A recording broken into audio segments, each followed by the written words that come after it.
यह कहानी है सहारनपुर गांव की। सहारनपुर गांव में विजय अपनी पत्नी सुमन के साथ रहता था। विजय बहुत ईमानदार था, जो गांव के सबसे अमीर व्यापारी सेठ महेंद्र सिंह की फैक्ट्री में मजदूरी करता था। फैक्ट्री में उसका काम भारी सामान लोड करना था। उसी फैक्ट्री में नीरज और मनोज नाम के दो मजदूर भी काम करते थे। सेठ महेंद्र सिंह विजय की ईमानदारी देखकर उसकी बहुत प्रशंसा करता था, लेकिन यह सब देखकर नीरज और मनोज गुस्से से आग बबूला हो जाते थे, क्योंकि वे दोनों विजय को पसंद नहीं करते थे। वे हमेशा विजय को नीचा दिखाने की कोशिश करते थे। एक दिन विजय काम कर रहा था, तभी उसके हाथ में एक बड़ा डिब्बा गिर गया। विजय, यह क्या किया तूने? तुझे पता है इससे कितना नुकसान हो गया? तुम इतनी लापरवाही कैसे कर सकते हो? तुम्हारा ध्यान कहाँ है? कितना नुकसान करा दिया। सेठ जी, मुझसे गलती हो गई, मुझे माफ़ कर दीजिए, आगे से ध्यान रखूँगा।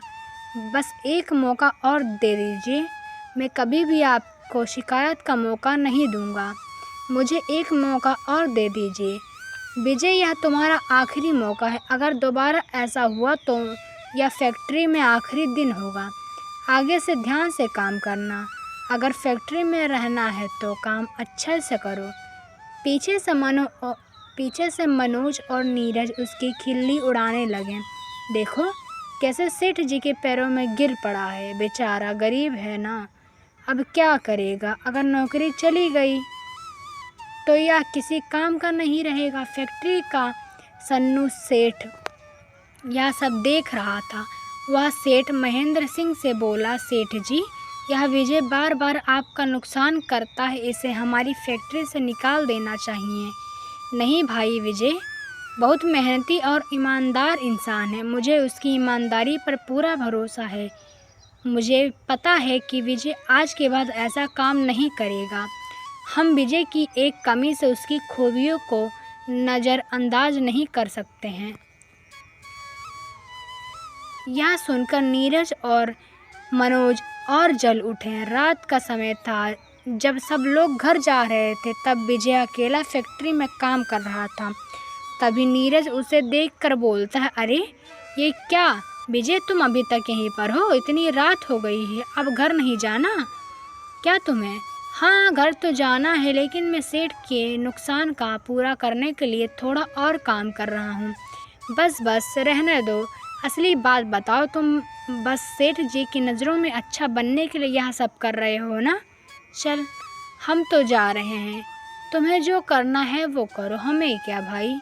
नीरज और मनोज फैक्ट्री से बाहर निकल जाते हैं, लेकिन उनके दिमाग में एक खतरनाक साजिश चल रही थी।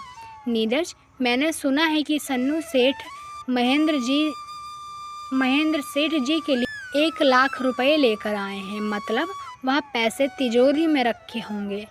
अगर हम वह पैसे चुरा ले तो हमारी ज़िंदगी बन जाएगी, लेकिन तिजोरी की चाबी तो हमारे पास है नहीं। चाबी के बिना हम ताला खोलेंगे कैसे? यह बात तो सही है, लेकिन तुम चिंता मत करो, हम वहाँ ढूंढेंगे तो चाबी हमें मिल जाएगी। ऐसा बोलकर दोनों रात के अंधेरे में फैक्ट्री की ओर निकल जाते हैं। दोनों फैक्ट्री के अंदर घुसे और चाबी ढूंढकर तिजोरी से सिर्फ 1 लाख नहीं बल्कि पूरे 2.5 लाख चुरा लिए। अगली सुबह फैक्ट्री में हंगामा मच गया। सन्नू ने जैसे ही तिजोरी खोली तो उसने देखा कि तिजोरी से सारे पैसे गायब हो गए हैं। सेठ महेंद्र सिंह गुस्से से लाल हो गया और चिल्लाया, तुरंत पता करो कि यह चोरी किसने की है। नीरज और मनोज ने चालाकी से शक विजय पर डाल दिया। सेठ जी, हमें तो लगता है कि विजय ने ही चोरी की है। हमने देखा था कि यह विजय देर रात तक फैक्ट्री में था, ज़रूर इसी ने ही चोरी की होगी। वैसे भी यह कोई काम तो ठीक से करता नहीं है, इसीलिए इसने चोरी की है। यह विजय हमारी फैक्ट्री में रहने लायक बिल्कुल नहीं है। सेठ जी ने विजय को बुलाया और कहा, विजय, क्या यह सच है? क्या तुमने सच में तिजोरी से पैसे चुराए हैं? सेठ जी, आप यह कैसी बातें कर रहे हैं? मैं ऐसा कभी करने को सोच भी नहीं सकता हूँ। मैं थोड़े पैसे से अपना गुजारा कर लूँगा, लेकिन कभी भी चोरी नहीं करूँगा। देखो विजय, मुझे नहीं पता, लेकिन मुझे नहीं पता किसने चोरी की है, लेकिन इस समय सारा शक तुम पर जा रहा है। इसीलिए मैं तुम्हें 24 घंटे का समय दे रहा हूँ तुम्हें अपनी बेगुनाही साबित करने के लिए। अगर तुम अपनी बेगुनाही साबित नहीं कर पाए तो तुम्हें मैं फैक्ट्री से निकाल दूँगा। विजय उदास होकर घर चला जाता है। घर जाकर विजय सारी बात अपनी पत्नी को बताता है।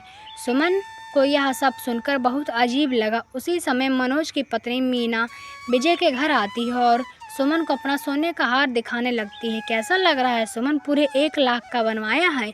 इतना महंगा हार, अचानक इतना पैसा कहाँ से आया तुम्हारे पास? तुम्हारा पति भी उसी फैक्ट्री में काम करता है ना, तो मनोज के पास इतने पैसे कहाँ से आए?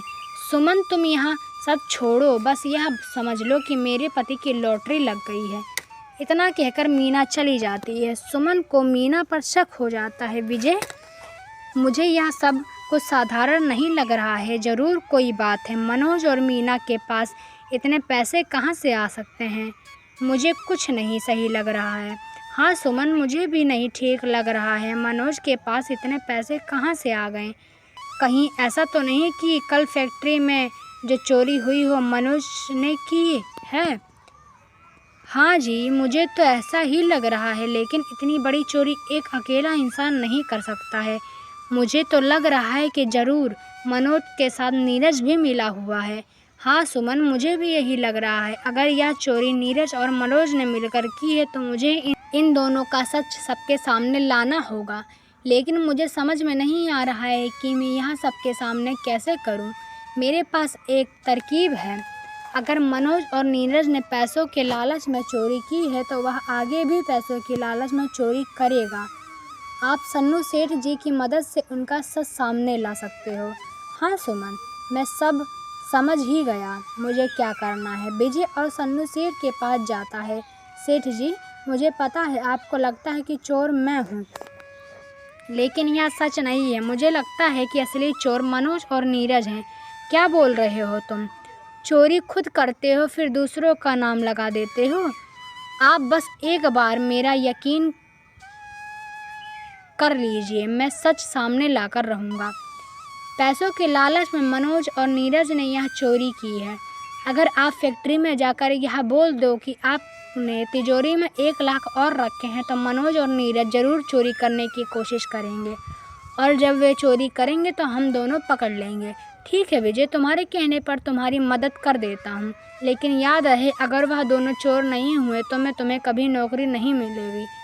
विजय के कहने पर सन्नू सेठ ने फैक्ट्री में जाकर यह अफवाह फैला देता है कि उसने तिजोरी में 1 लाख रखे हैं।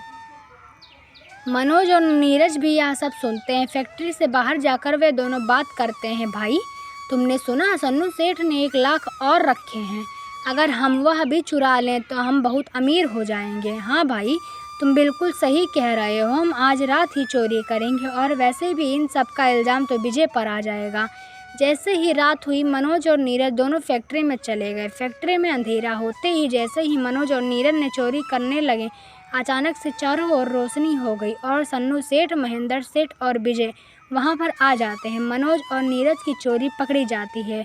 मनोज और नीरज, तुम दोनों ने यहाँ सब किया है? मैं सोच भी नहीं सकता हूँ कि तुमने इस हद तक गिर जाओगे। लेकिन आप सबको कैसे पता चला कि यह सब हम दोनों ने किया है? हमें पहले ही सब कुछ पता था। मैंने तिजोरी में कोई पैसे नहीं रखे हैं। यह सब कुछ मैंने विजय के कहने पर तुम्हारा सच सबके सामने लाने के लिए किया था। हाँ, सन्नू सेठ जी की मदद से मैं तुम दोनों की चोरी सबके सामने ला पाया हूँ। असली चोर मैं नहीं हूँ, यह है। उन्होंने खुद चोरी करके मुझ पर इल्ज़ाम लगा दिया, लेकिन कहते हैं ना कि लालच बुरी बला है, इसी लालच में यह दोनों फंस गए। मनोज और नीरज, तुम दोनों ने गलती नहीं बल्कि अपराध किया है जिसकी सज़ा है। नहीं, मैं तुम्हें पुलिस को दे दूँगा। तुम दोनों की अक्ल जेल में जाकर ठिकाने लगेगी। और हाँ, आज के बाद तुम दोनों के लिए मेरी फैक्ट्री के रास्ते हमेशा हमेशा के लिए बंद रहेंगे। मनोज और नीरज बहुत पछताते हैं। उन्हें अपनी गलती का एहसास हो जाता है और सन्नू और महेंद्र सेठ विजय को शाबाशी देते हैं। उसके बाद पुलिस मनोज और नीरज को ले जाती है और विजय ईमानदारी से काम करता है। अगर आपको हमारी कहानी पसंद आई हो तो लाइक सब्सक्राइब करें और कमेंट करना ना भूलें।